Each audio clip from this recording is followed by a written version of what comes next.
Bismillahirrahmanirrahim. Assalamualaikum warahmatullahi wabarakatuh. Alhamdulillahirabbil alamin wa bihi nasta'inu ala umuri dunya waddin. Assalatu wassalam ala asyrafil anbiya'i wal mursalin wa ala alihi wa ashabihi ajma'in wa man tabi'ahum bi ihsanin ila yaumiddin. Asyhadu an la ilaha illallah wahdahu la syarikalah wa asyhadu anna Muhammadan abduhu wa rasuluh alladzi la nabiyya wa la rasula ba'dah. Ittaqullaha la'allakum turhamun wa man yattaqillaha yaj'al lahu makhraja wa yarzuqhu min haitsu la yahtasib.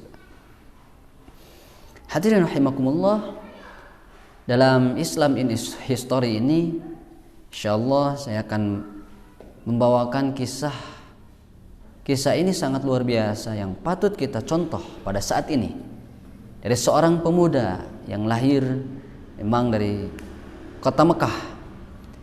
Kisah yang sangat luar biasa ditiru oleh pemuda zaman sekarang, di mana sekarang goncangan kehidupan, fitnah-fitnah kehidupan, lalu juga sekarang media sosial, hura-hura, popularitas dan lain sebagainya semakin merajalela. Maka kisah pemuda ini harus ditiru oleh kita. Siapa dia? Dia adalah Mus'ab bin Umair, sebagai disebutkan duta Islam yang pertama. Mus'ab bin Umair lahir di kalangan kaum Quraisy di kota Mekah. Mungkin bagi orang-orang yang lain, pemuda yang lain, disebutkan Mus'ab bin Umair ini adalah pemuda yang sangat beruntung. Lahir dari keluarga yang kaya raya, wajahnya yang tampan, rambutnya yang selalu rapih. Disebutkan tidak ada rambut yang selalu rapih, baju yang selalu rapih, kecuali Mus'ab bin Umair pada waktu itu. Tapi belum masuk Islam waktu itu. Keluarganya belum Islam. Sandalnya juga disebutkan yang paling termahal. Parfumnya wanginya luar biasa. Mus'ab bin Umair lahir dari keluarga yang kaya raya, terpandang di kotanya waktu itu. Mus'ab bin Umair termasuk orang yang beruntung. Tapi suatu saat Mus'ab bin Umair itu melihat dan mendengar kabar bahwasannya di kota itu ada seorang yang membawakan misi yang mulia, membawakan dan membacakan ayat-ayat Al-Quran, misi yang sangat tinggi, yaitu Al-Islam. Nabiullah Muhammad Al-Amin sallallahu alaihi wasallam. Lalu akhirnya karena keingintahuan Mus'ab bin Umair, karena kehampaan dirinya, meskipun kaya raya, tampan, kalau kita sekarang mungkin orang sudah tinggi, tapi Mus'ab bin Umair tidak. Beliau mencari, akhirnya pergi ke rumah Arqam, karena di sana Rasul sering berkumpul dengan para sahabat, menyampaikan ayat Al-Quran. Mus'ab bin Umair akhirnya mendengarkan, masuk, dan akhirnya masuk Islam. Ketika memeluk Islam, tidak ada yang ditakuti oleh Mus'ab bin Umair kecuali satu, yaitu ibunya. Karena ibunya seorang yang sangat tegas, ibunya seorang yang sangat kokoh, kuat pendirian dan tegas. Jadi sangat takut sama ibunya. Namun Mus'ab bin Umair selalu sembunyi-sembunyi. Tapi akhirnya kelihatan oleh saudaranya dan dilaporkan kepada ibunya. Otomatis ibunya sangat marah pada Mus'ab bin Umair. Lalu dipanggillah Mus'ab bin Umair, dikumpulkan. Mus'ab bin Umair berdiri di depan ibunya, dan ibunya tahu Mus'ab bin Umair mengikuti ajaran Nabi Muhammad sallallahu alaihi wasallam.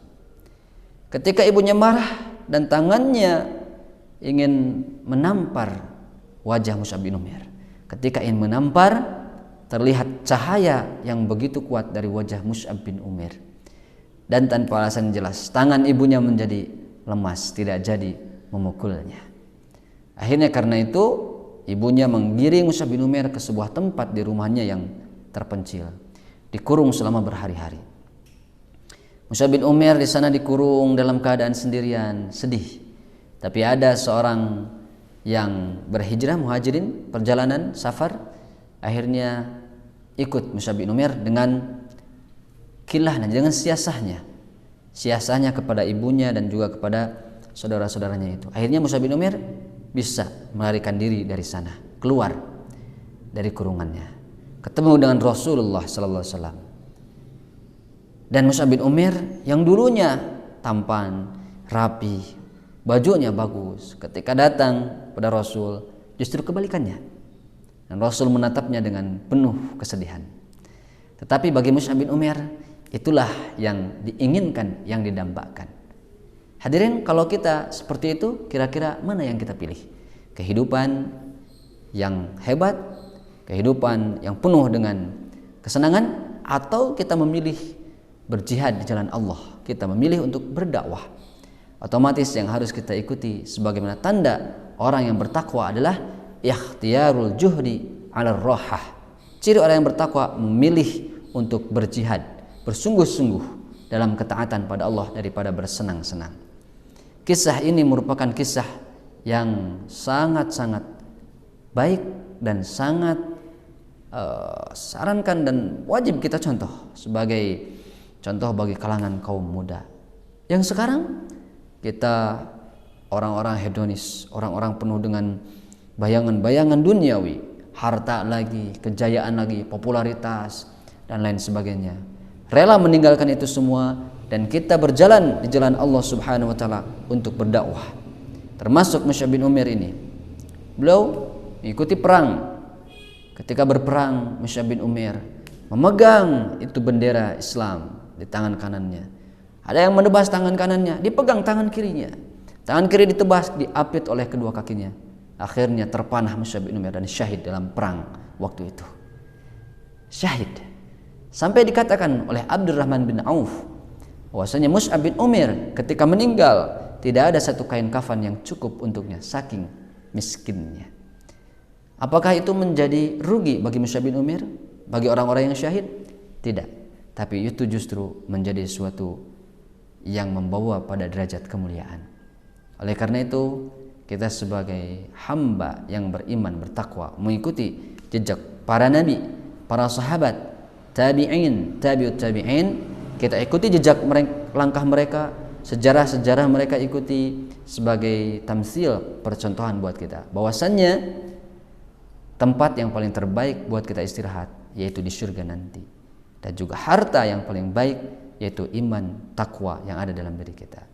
Allahu a'lam bishawab. Semoga kita semuanya berada dalam lindungan Allah Subhanahu wa taala dan juga kita digolongkan sebagai orang-orang yang saleh kemudian dimasukkan ke dalam surganya Allah Subhanahu wa taala. Assalamualaikum warahmatullahi wabarakatuh.